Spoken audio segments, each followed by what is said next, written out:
What's going on, guys? It's your boy, Tom Fresh, back on Fightful Overbooked with another episode of Loving Wrestling with the one and only, completing the two Between Two Beards lineup. I'm joined by the one and only JPJ from Love Wrestling and Between Two Beards. So welcome on the show, my friend. Oh, thank you. Thank you for having me. Very excited to be here. I always look forward to chatting with you. So when you sent me the message, I was like, heck yes, let's do it. So Likewise, brother. So if we take this back, Jay, do you remember the moment that you were like, not that you discovered wrestling, but do you remember the moment that you were like, yeah, this is my thing now. I love this. yeah, so I don't remember the exact time like I discovered wrestling, but I remember like SummerSlam. It's oddly enough because we're recording this the day after Money in the Bank, which was just in London, over in England. It was SummerSlam 1992. I kind of use that as kind of like my. I remember I was with my dad. SummerSlam 92 was on, and the show opened, and the Legion of Doom came out, and they were on their motorcycle. It was at Wembley, and they were on their motorcycles, and they had Paul Ellering on his motorcycle with like the dummy or the doll that he had, and they rode down the big ramp. And I remember being like, "What is this?" They had obviously the shoulder pads and the face paint and the big music. The crowd was losing their mind, and I remembered being like, "Wow, this is pretty cool. Like these guys look like literally like superheroes or like cartoon character type." So I remember SummerSlam 92 being that moment. And then later on that night, I saw the Macho Man Randy Savage. He fought the Ultimate Warrior.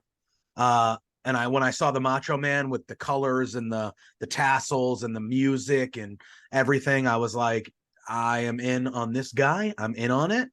And I never stopped watching. And then really like in the peak of my formative year, when I was 12, 13, 14, that was the height of the Attitude Era. That was the height of Stone Cold Steve Austin. That's when I was like, that's the age when you start really like obsessing on things. You start loving, like truly loving and being obsessive about things. And Stone Cold was at the heat. I was at WrestleMania 14 when he won the title. I was like in 8th grade or 7th or 8th grade or something like that.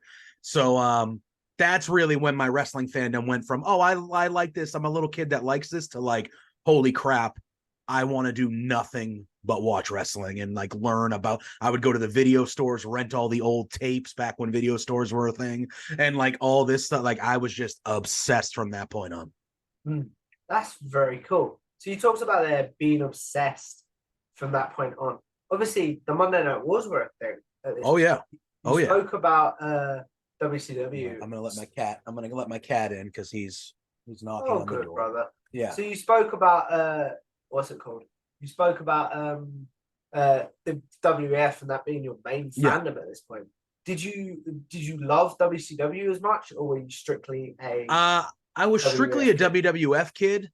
Obviously, when the Monday Night Wars happened and Hogan and the NWO started and like WCW was at its height, I was watching both. But I grew up in the Northeast. I'm from the Northeast. That was kind of WWE, WWF, WWE territory, in the early days. So I was strictly a WWF kid, like Bret Hart, like, that mid 90s Bret Hart, Shawn Michaels, Big Boss Man, all those people. Like I was always a WWF kid. When WCW became a truly competitive place with WWF, like I watched Nitro. I would have the videotapes and I would be recording Nitro and flipping during commercials to Nitro, and I would go back and watch Nitro and stuff like that. But I was always a WWF guy, and I still am. I love AEW nowadays. They're probably my favorite product in total, but I'm still very much a WWF kid. I always was. Don't mind my cat. No problem, man. Do you ever remember a moment where you were like, because obviously we all have off periods, but I'm trying to keep this to loving wrestling and stuff like that. Yeah. Do you ever remember a moment that you were like, maybe I don't love wrestling as much as I did? I don't think I've had a moment where I was like, I'm not into this as much as I used to be, type of thing. But there was definitely, like you said, I definitely did have an off time. It was when I was like in the college ages. That 20 to 22, 23, I took a few years where I still kept up with the stuff. I followed the stuff. I read all the dirt sheets and things like that. So I knew what was going on, but I wasn't like, I need to be home at I think it might even still started at 9 o'clock back then, but like at least where I am, I wasn't like I need to be home on Monday nights at 8 o'clock. I need to. I can't miss Raw. Like it was more like a loosey goosey, more of a fandom. Like if my friends or something was like, hey, we're going out, and there was wrestling on 5 years earlier, I would have been like, sorry guys, can't go out. I'm gonna watch wrestling, or I got something to do. And I would stay home and watch wrestling. But then I was like, you know what? I just turned 21. I can go out to the bars and have fun. Like, I'll tape the wrestling and I'll watch it later, type of thing. Or I'll read what happened. Or, it's just a little more loosey goosey. But I would say I never truly had a phase where I was like not loving wrestling or out of wrestling. There were a few years Your when I was fandom changed. I was becoming an adult, and my fandom was just kind of like, hey, pay attention, but like enjoy life. If life has things, go enjoy some time with your friends and family. Like you can watch wrestling a different time. You know what I mean? I know exactly what you mean there. So you brought up friends and stuff there. The next question is sort of like, who do you enjoy watching wrestling with now? And then how also, actually, no, we'll do that part first. Who do you enjoy watching wrestling alongside? Because I think that'll lead to the segue. Yeah. I mean, well, it's kind of different now, right? So like when I was younger, and even in like, the last decade or so, like I have a local friend. His name is Doug. He's like my wrestling buddy. So when like wrestling events come to town and we're going live to see them and stuff like that, that's Lou's everyday visit for everything I do. Every time I record something, it's like he knows, and he's like, "Yeah, can I come in for 5 minutes?" Man, okay, I'm surprised my dog hasn't come in. Yeah, like it's just like clockwork. I've been up for the last hour. He didn't want nothing to do with me. Wanted nothing to do with me. Yeah. He knows I'm in here. He's like, "Oh, let me." Yeah, okay. But anyway, I have a buddy, Doug, who lives locally to me. I've grown up with Doug. I've known him my whole life. He's one of my best friends. He's a big wrestling guy like me. So anytime a live event is coming around, like he's my we go together. Like he's my dude. So he's like my live wrestling dude. But now over the last couple of years, thanks to like me getting involved in like, Love Wrestling and kind of doing some podcasts and stuff like that, I get to enjoy wrestling with like all you guys. Kind of for the most part. Like I know we talk about it whenever we can get together. Me and Pluggo. I enjoy wrestling with Pluggo, Spencer, Zach, the Love Wrestling crew. We're always, even yesterday during Money in the Bank, we're chit-chatting about the stuff that's going on and stuff like that. So I would say like I still enjoy it with Doug. I text him constantly, like if big things are happening, big events are happening. But now it's like it's a lot of people that I met through doing this, which is pretty cool because it's different. It's just like a different wrestling crew, which is good for me because I think like as you get older and people have families and you do things like that, you don't see some people as much as you maybe did or younger, right? So I felt like for the last handful of years, especially since the pandemic or a little bit before that, I usually just watch it by myself. I'll watch it by myself and I'll be chatting with people during the event. I don't really watch everything with people. But I feel like now, because of everything with Love Wrestling and kind of how I've made some friends on social media and just through the internet, I always have friends with me watching it, which is pretty cool. You know what I mean? So it kind of makes me feel like I did when I was younger and we would have the groups of people together, on Monday nights for Raw or pay-per-views. Like I just feel that way. It's just all on the internet now, which is kind of fun. You talked about the internet and Love Wrestling there. So for people that may not know, how did that come about? How did you join Love Wrestling? How did Between Two Beards start with a great man like Pluggo, etc.? Yeah. It happened really randomly. So we have at Love Wrestling, the last Thursday of every month, we have a trivia show named Quizplex, and they had just started. So I think they went live January 1st, 2021, I believe. And they were just doing a Quizplex. I saw something. I had followed Spencer because I had seen him on a couple interviews and I liked his vibe. So I had been following him and he tweeted a question out. Or I followed Love Wrestling through him, and they had tweeted just some random question out, asking whoever got this right if they wanted to be on Quizplex. And I answered the question on Twitter, and they responded, and they were like, "Hey, do you want to be on a trivia show?" And I was like, "Yeah, why not? That'd be great." Then I did the trivia show. I did not win, which I'm super competitive, so I still beat myself up for not winning, but I didn't win. But regardless of that, Spencer messaged me the next day and he was like, "Hey, you were really great last night. It was super entertaining, super fun. Like, thanks for being a contestant." And I figured, I was like, you know what? this guy has a website. They're doing live content. I'm talking to him right now. This is something I've always wanted to do, but just didn't know how to start it or get involved or whatever.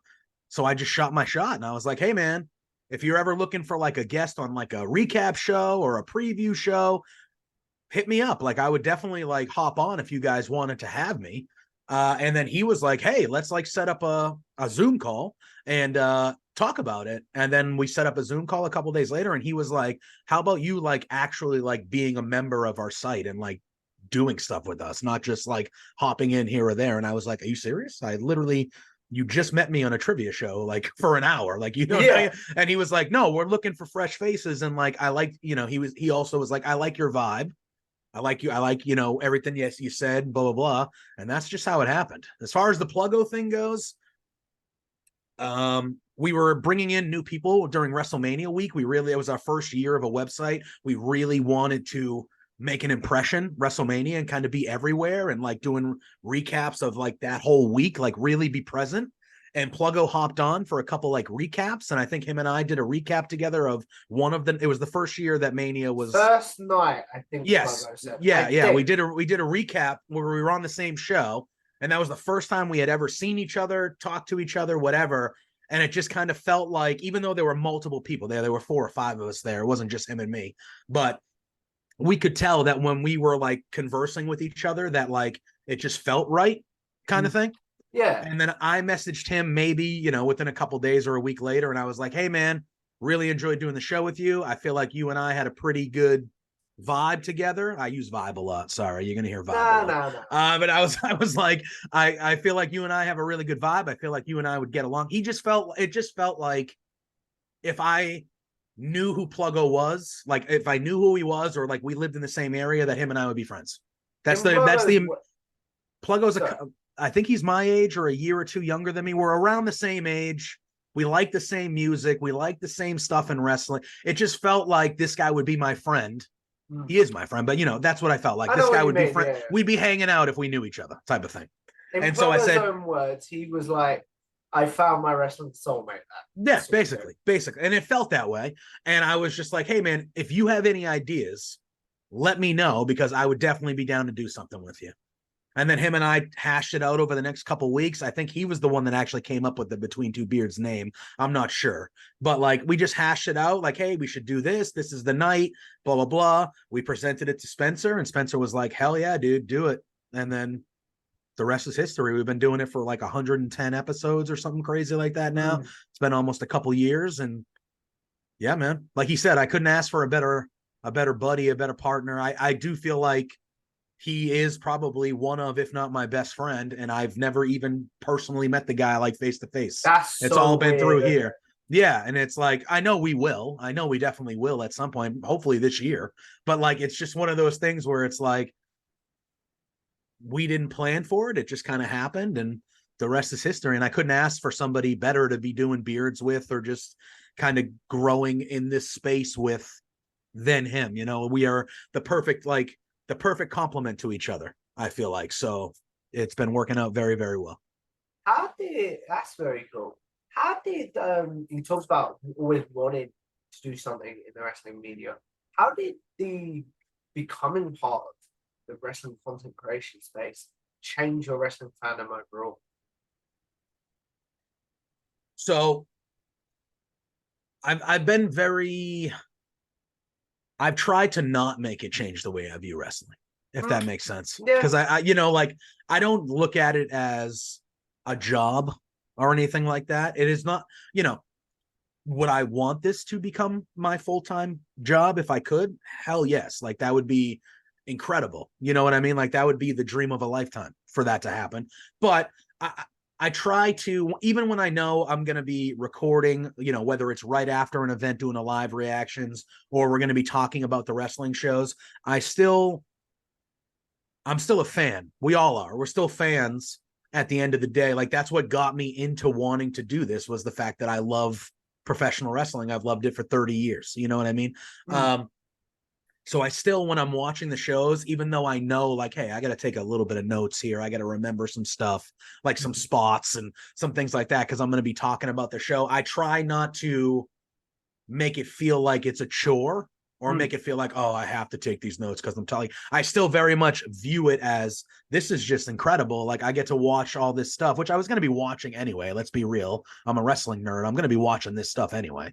So I'm just kind of like, I'm very cognizant of the fact that like I don't want to change the mentality and I don't want to ever feel like, oh, all right, I got to pay extra attention or I got to do this or write this down because I got to, you know what I mean? So I very much, I go out of my way to make sure like, hey man, like remember, I always tell myself like, remember, like, yeah, you might be tired, you might be this, that, but like you get to watch wrestling and then you get to go talk about wrestling with like cool people and like have fun and have a good time after. So I very much am cognizant of the way I view wrestling and being like, just remember you're a fan first. Like on the tough days where you're like, oh man, I'm tired. I don't know if I'm going to be able to do a show after this one and be up late. I got to wake up early tomorrow for the shoot job or things like that. It's always just like, dude, you're getting to talk wrestling with a bunch of cool people and it's like a cool opportunity. And like some people that you never thought you would be friendly with or like friendly with you on social media and like things like that. Like it's been pretty cool. You know what I mean? So I very much go out of my way to be like,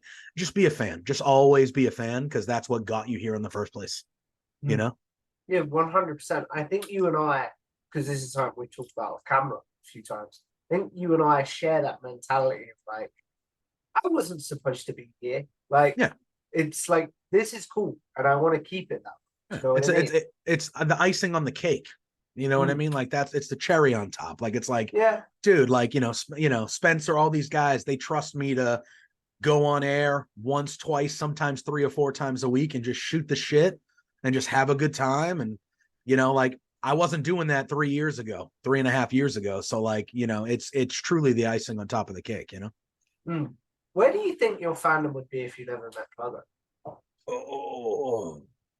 I mean, I probably would just be a fan, to be honest with you. I feel like, Spencer gave me the opportunity. I was doing stuff here or there, like on the content side of things, but it wasn't really until I met Pluggo and we kind of had the idea to do beards that I feel like everything kind of became steady and it became like, okay, well, like these guys are, essential to Love Wrestling. They call us the flagship of the show and like stuff like that. Like, without Pluggo, I don't think that happens. Would I have maybe ran into a different idea that maybe was a hit or whatever? Maybe. I don't know. So I feel like without Pluggo, I probably would just be a fan or I would be doing, I don't think I would be doing the stuff I'm doing now.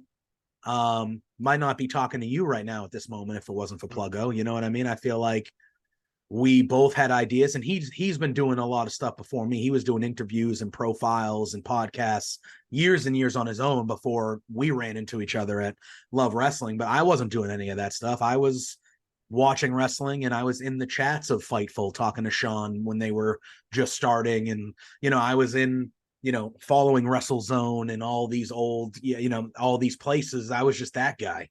So I feel like without Pluggo, I would still definitely be a huge wrestling fan. I just probably wouldn't be talking about it, to be honest with you. If you talked about you've always been a fan, always kept on and stuff. If you stopped loving wrestling, to bring it back to loving wrestling almost. Yeah. If you stopped, would you have to be like, and this is something you and I have talked about again, Pluggo, sorry buddy, I've got to step away for a while because I can't do a show if I'm not authentically a fan? Yeah. Yeah, I mean, I wouldn't want to fake it. I wouldn't want to fake it. Everything I do, I feel like is my authentic self. You know what I mean? So if I was ever in a space where I was like, you know what, like I'm not enjoying watching wrestling anymore. Like I feel like I have to go out of my way to do it, or it feels like a chore, or it feels like it feels like a task or to get through or something like that. I don't know what my fandom would be. I feel like I would still always be a wrestling fan. I can't see myself never being a wrestling fan, if that makes sense. But I could, if I ever got to the point where I felt like I had like it was a nuisance to go, to do beards or to do content about it, I wouldn't want to be just doing it to do it. Like I do it because I care about it and I'm passionate about it. So yeah, I would just honestly have to be like, all right, man, I think I need to step away here. I don't know what that would mean. As far as like what would happen to Beards or the show or anything like that. But I don't foresee myself ever not being a fan of professional wrestling. But if I ever got to a point where I felt like it was diminishing or waning on me, or life things happen that like I couldn't watch wrestling as much as I do, I would be honest about it. And I would just be like, all right, I got to step away for a little bit because I don't want to, like you use the word authentic. I think that's a great word. Like I wouldn't want to be on the screen and come off as somebody who's faking it or who's not being authentic or not being a real fan, like not as excited as I get, not as riled up as I get sometimes. Like, so I don't think that would be fair to the viewers and the people that take time out of their week to actually watch me and Pluggo every week. And I wouldn't want to be unfair to them and just kind of hang on just to hang on, you know? I know exactly what you mean. I'm always curious to know when I speak to guests on this show, if I've spoken to them before or if I haven't. Do you remember how we connect? Like, what was that? Remember how you and I connect? Oh God.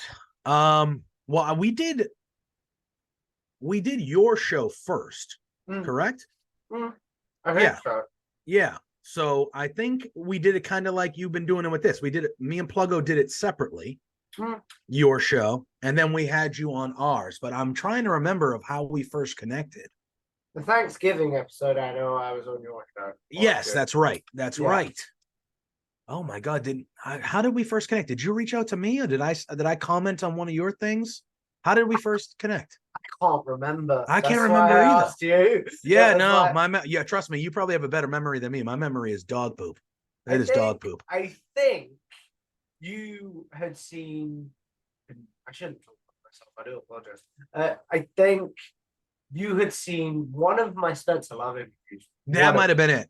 That might have been it. Like, that's really cool. Like, and I left it at that. And I was like, yeah, I think that might have been it. Yeah, I think maybe Spencer was on with you. I watched it, and then I was like, hey, that was a really great interview. You know, I might have even said like, hey, I'd love to do this sometime or something along those lines. And then it just kind of worked out, and now I've been doing this a few times. You've been on our show a few times, and now we're just buds. Should we tell? I told the story on the Pluggo episode, but should we tell the story of the 1 a.m. stream for me? Oh yeah, you were tired. You made it though. You were a champ. I was like, so you and I you had said to me, Pluggo had always said to me, the door's open if you want to come, right? Oh yeah. I'm like, probably not gonna happen. Well, yeah, the time difference is just it's like 2 a.m. for you, or like it's late. 1, I think you guys start. I think. Yeah. And I was like, probably not gonna happen, but I appreciate the thought. And then about 3 weeks before I was on the show, my carer comes to me and is like, we're going to a comedy night. Like, and I knew I wouldn't be in till 11, maybe 12 o'clock my time. Yeah. And I was like, you know what? I'm probably going to be a little drunk. Probably going to be very tired. Yeah. But I want to go to sleep. So should I just reach out to the boys? Yeah. And then you came on and you were like, hey, you're like, I'm good, but I'm a little buzzed. I'm feeling a little good. And we were like, party, man, let's go. And we had you on. And then, do you remember this? I had a beer. I was drinking a beer. Oh yeah. And then, so that was fun. And you lasted a while, but like, you were very honest on the show. You were like, hey, let's finish talking about that. But I'm getting tired. I need to go. It's 2 a.m. And we were like, yes, sir. Like, we'll get you out of here. Like, The best part of that was, I don't know if you remember this. Pluggo told me this when we recorded our episode. The Sean Rossat thing. Oh yeah, because we. So you're on there. We have you on as a guest, and then all of a sudden, earlier in the day, Pluggo reaches out, or Pluggo hears from Sean, and Sean's like, "Hey, I got like 10 or 15 minutes that I'll go live. I'll hop on the show with you guys tonight." And Sean doesn't do stuff like that. Yeah, no. And I still, to this day, me and Pluggo don't know why he chose us to do that, because we're forever grateful. But like, Sean doesn't go on other shows. I went on the same with my interview. He went on the interview with you, and he openly on your interview was like, "I don't do this sort of thing a lot." You know what I mean? And so for him, and he's done stuff for us before, like he's made like 30-second or 60-second videos that we've aired, like making fun of Spencer and kind of being a goof and being funny and stuff like that. So he's always been very generous with us.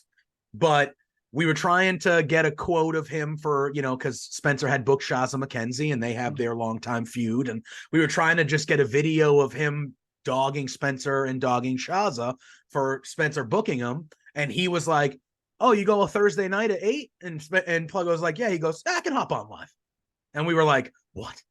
Huh? Because Thursdays are usually his day off. And dude, let's be honest, Sean works tirelessly at what he does. Like his days off or the time he has off, I'm sure that's few and far between. You know what I mean? Because he is a super duper hard worker. So for him to even be generous with like 5, and it ended up being like he was on there for like 15 minutes, almost 20 minutes with us. Yeah. And it was just like, all right, like it was just cool. Like it was unexpected. And you were there, so I found that fun. Yeah. But the thing I want to know is, had you told him I was going to be here? No, we didn't. I don't think Pluggo really did a lot of the talking with Sean. But I don't think we did. We weren't expecting him to do anything live. We were expecting him to send in another video that we were just going to air during the show that we had you.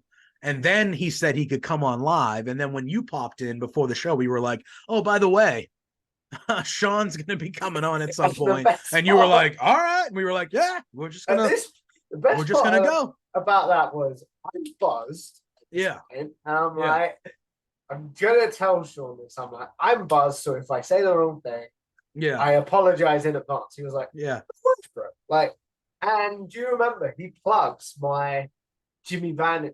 Oh, 100%. I look at you at this point, and I'm like, I keep doing this. Do you remember? Yeah. You were pinching yourself. I'm like, how is this happening? Yeah. You know what I mean? I mean, that's how we felt. I mean, that's how me and Pluggo feel. Almost like me and Pluggo, we talk about it all the time. And like when we're on the screen for beer, it's like we're focused, we're in it, we're goofballs. Like that's what makes the show. I think that's a part of a show that people actually cling to, is just like you can tell we're having a fun time. We have fun with it, right? So we're on there, and like after all our shows, whether it's Sean popping on, or if we have you on, or even like we had Alex Kane from MLW on a couple weeks ago. He's about to win the MLW championship in a week or two. Like so like a lot of the times after our shows, Pluggo and I are like, can you believe like we've had Billy Starks on the show, we've had Sean has come on, you've come on, we've had all these people on the show, and me and Pluggo are constantly like, do you believe that these people won't talk to us? They won't come on our show and be like, hey, we want to be part of it. Like, we're come on and talk to you about like for an hour, and we're just like, it blows our mind all the time. Like it literally blows our mind. That's how you and I again have in common, because we're both a bit like, how did we get here, sort of thing. Yeah, it's just like it's wild to me that we'll book a guest, or we'll say, hey man, blah blah, and they're, oh dude, can't wait to be on. I wanted to do something with you guys for a little bit. And blah blah, like what?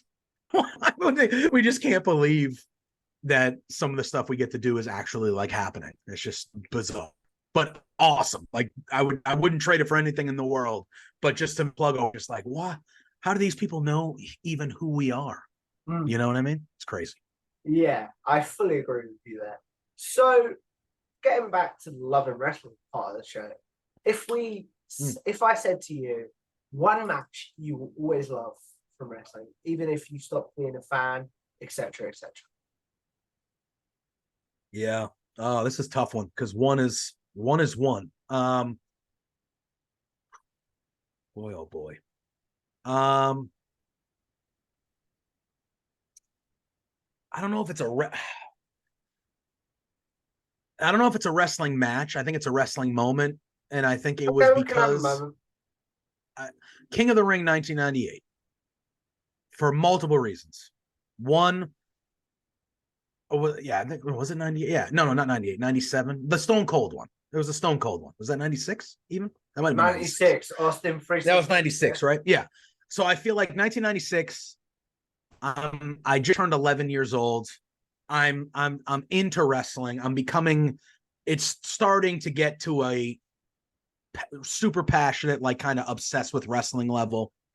Stone Cold wins, and that it's the famous the famous Austin 316 says, "I just whipped your ass," and I'm an 11-year-old kid. Probably the first time I heard the word ass on TV Oh wow. ever, maybe. You know what I mean? Because in the States, we're a lot more strict. Not so much anymore, but we were a lot more strict when it came to what you could say on television at that time. Yeah. And I'm watching wrestling, and it's the first time I can remember. And you just see this guy and that interview where he's just putting Jake the Snake to pasture, really. And he just says the Austin 316 line, and he's a bad guy at this point, but he says it, and it's just the most badass thing at that moment in my life. I'm like, that's the most badass thing I've ever heard. Truly, like that's the most badass thing I've ever heard on wrestling, on anything. And that guy became it for me in that moment. I love that guy. And then I would say, really, the feud that he had with Bret Hart coming like after that, before he got to world title level, that feud that he had with Bret Hart, that's my favorite feud. I mean, there's been a lot of good ones since, but like that's one of, if not my favorite wrestling feud of all time, because I think Bret Hart was essential in getting Stone Cold to that level that he needed to be at to become world champion. And I loved everything about that whole feud. I think that feud kind of gets overlooked a little bit because of what Stone Cold did after, once he became the world champion with Vince. The feud gets overlooked because of the Mania 13 match being in such acclaim. So yeah, and in my opinion, I probably could have used that match because I think the WrestleMania 13 match with the double turn and just everything, that's probably a top 3, top 5 match for me ever. I probably could have used that match as the match to start your question with. But just everything coinciding from the King of the Ring interview, which is obviously one of the most famous things ever, through the Bret Hart feud, through the WrestleMania 13, that whole time there, I was in, because Bret Hart, I started watching 92, 93. Bret Hart was my dude. He was the world champ. He was IC champ, then became world champ. Bret Hart was my dude. And then you got this new guy who's kind of an asshole, but he's awesome. And then Bret Hart kind of turns bad. So you was exactly what WWE wanted to be in some respects. Of like, wait, I like Bret Hart, but now this guy's even cooler. Yeah, this guy's cooler, and now Bret Hart's going to be a bat. They're going to flop, and Stone Cold's going to be a good guy, and Bret Hart's going to be the jerk. But I loved both of them. And it was just kind of like, and I'm the perfect age. I'm 10, 11 years old. Like, I'm who they want to be invested in that. And I was invested in that. And I go back and I watch that WrestleMania 13 match at least once a year. At least once a year. But like, we'll have to try and do a watch along with that match. That would be dope. That would be dope. That'd be dope. Because then the Stone Cold winning the world title, WrestleMania 14. And I know both him and Shawn don't feel great about that match because Shawn was super duper injured. But like, that was in Boston. I was there. I was in the building when Stone Cold, Stone Cold, that happened. I was there, and I was a 12-year-old kid or whatever it was, 13. And I was just like, this is the greatest moment of my life. This is the greatest moment of my life. So, yeah.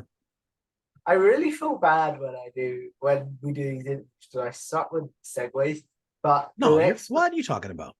Sometimes I suck with segues, but I really wanted to do like the content creator question now. Of like, I said to you, who are obviously being involved in the wrestling content creation sphere, wrestling media, whatever word you want to use. Who are, we'll say 5 creators, and yes, you can have Love Wrestling as its own creator space, so you don't have to pick anyone from Love Wrestling. Like, I mean, obviously, who are 5 creators that you're like, I love watching their work, etc. Yeah. I'm gonna exclude the people that I already work with. I'm gonna exclude Spencer, exclude Pluggo, because they know how I feel about them. I love those guys.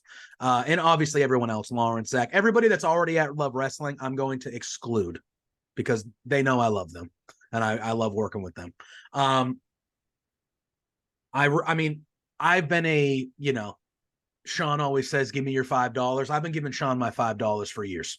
So I think Fightful, for obvious reasons, Sean is one of those guys that I've been watching him for a long time. He's around my age. I feel like we have a lot of similar opinions and similar ideas of what we like in wrestling. He's obviously way deeper in it than I am. He's trained to be a wrestler at times, and he did wrestle for a little bit. So he got way more into the sport, like the actual, sports side of it. But I've always respected the way he does things. I've always respected how real he is. I've always respected the way that he tries to eliminate hate and eliminate the negativity around what he does. And I just appreciate his work ethic, because that guy just works his ass off, and he still does, but he worked his ass off to get to where he is. And I appreciate hard work, and I like doing hard work. So I appreciate him a lot. Phil Lindsay, huge fan of Phil Lindsay. He's been on Beards a couple times with me and Pluggo. Super good writer, super good on the air. I love his wrestling opinions.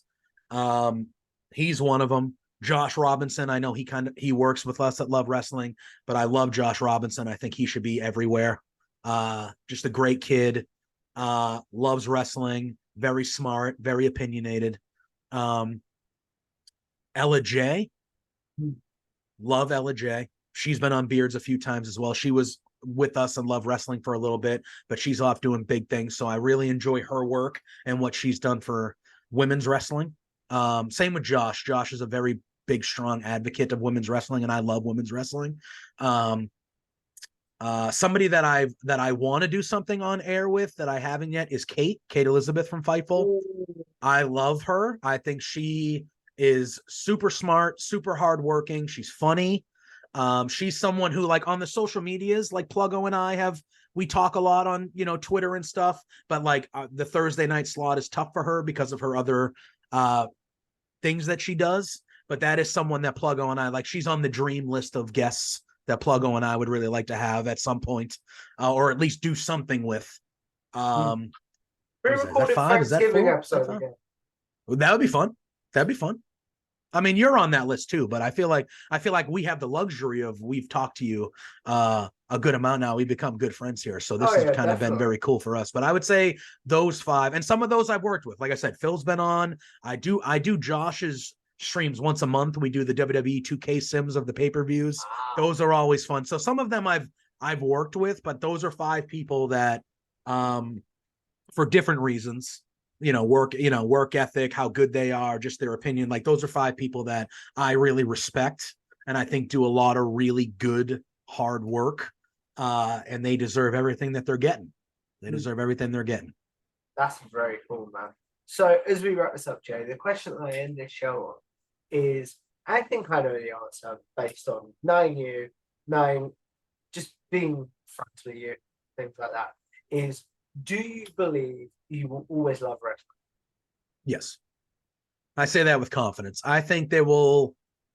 Look, it has ebbs and flows. You know what I mean? Like Monday Night Raw, which I think is, WWE is kind of on a good trajectory right now.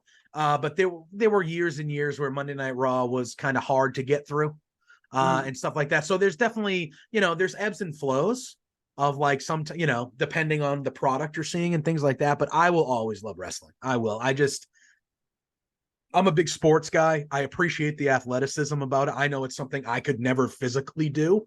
So it's like, I appreciate the physicality. I appreciate the athleticism. I appreciate the sport side of it, because I've always been a big sports fan in general. And I think the greatest drama in life is real life sport. Like, I feel like, you watch a Champions League final, you watch a World Series, you watch a Super Bowl. Done. I had to throw that in. I'm a big, even though I know I'm in the States, and like, I'm a huge soccer football guy. So I do watch the Premier League. I do watch the Champions League. Wow.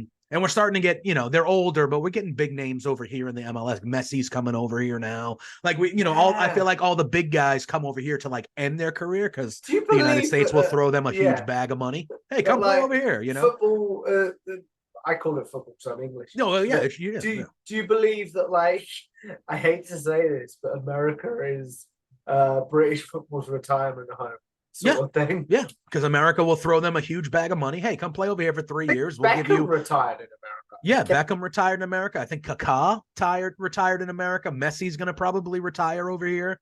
I wouldn't That's be a shocked whole nother podcast, though. Yeah, literally. But like, yeah, if you're watching, the World Cup or the Champions League final or the Super Bowl, that drama when those games are close and it's in the final minutes, like that drama to me is like the best drama you can experience because it's real, but it's sport. And I just love it. So like, I appreciate that side of wrestling. And then the stories, when there's a good story going on, man, there's nothing better. There's nothing better than just a truly good wrestling story where you're getting the drama of it and then you're getting the athleticism, the physicality, the sports side of it. I just love it, man. And it's like now you can watch wrestling every night, so it's like there's almost too much wrestling nowadays, if that's possible. But like, it's 4, 6, 8, 10 hours of my week where I can sit down on the couch or sit down with people and I can just kind of escape real life for a little bit and watch this little world of wrestling that has been created for me and just have a good time. And then I get to talk about it with cool people like you and Pluggo and Spencer and all these people. And it's just like, if you would have told me this is what I was going to be doing 5 years ago, and I would have told you to get out of my face, I wouldn't have believed you. So I don't ever see myself falling out of wrestling again.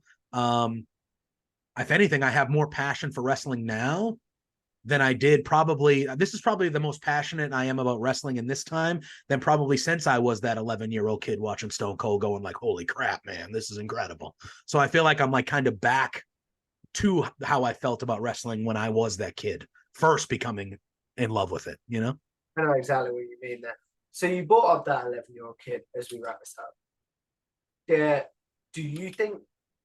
What do you think he would think?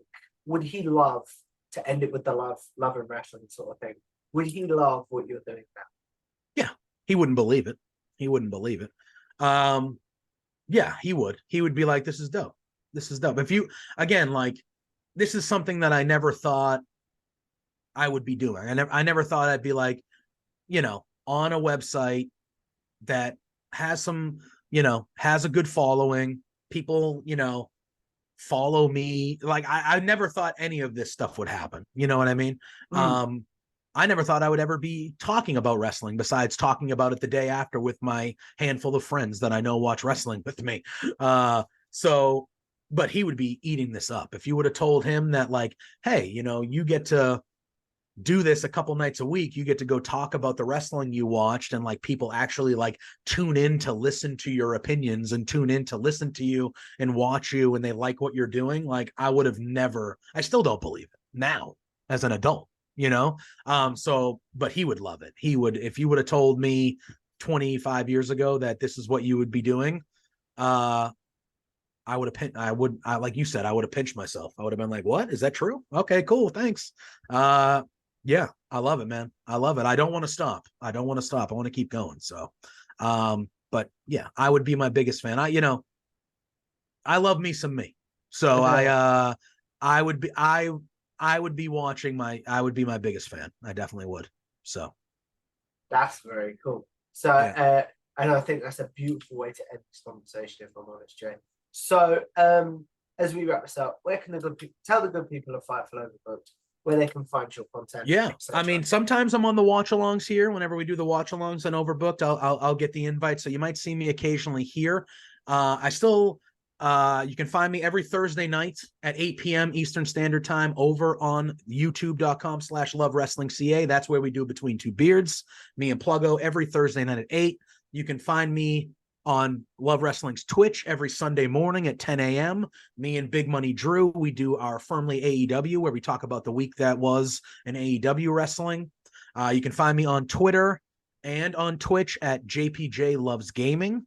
I'm usually talking about wrestling most of the time, but you can find me on there. On Twitch, I stream some video games, play a lot of MLB The Show. We've been diving into AEW Fight Forever, which has been really, really fun.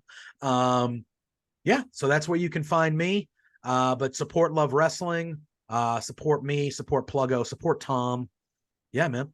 Like you can find me there, but I'm hopping around. I do some stuff. I think technically I'm still on the roster list for Fightful Overbooked because I was on the roster when they first started. I was on the announcement page, but I'm still trying to find my little show or my little niche to get on here more often. But yeah, you can find me at Love Wrestling and on Twitter and Twitch. It's well worth doing, guys. Not only probably one of the most passionate wrestling fans, but one of the nicest and someone that's always been incredibly nice to me. So if you guys like this video, make sure you subscribe to Fightful Overbooked on YouTube. Follow Fightful on Twitter and everywhere Fightful has social media and things like that. You can follow me on Twitter at TomTomFresh. You can subscribe to my YouTube channel, which is TomTomFresh, where I interview the greats in wrestling media in a very similar idea to this, more about their wrestling fandom overall and how their fandom has changed as a creator and things like that. And it'd be great to connect with you. And I will see you in the next episode of Loving Wrestling. Goodbye now.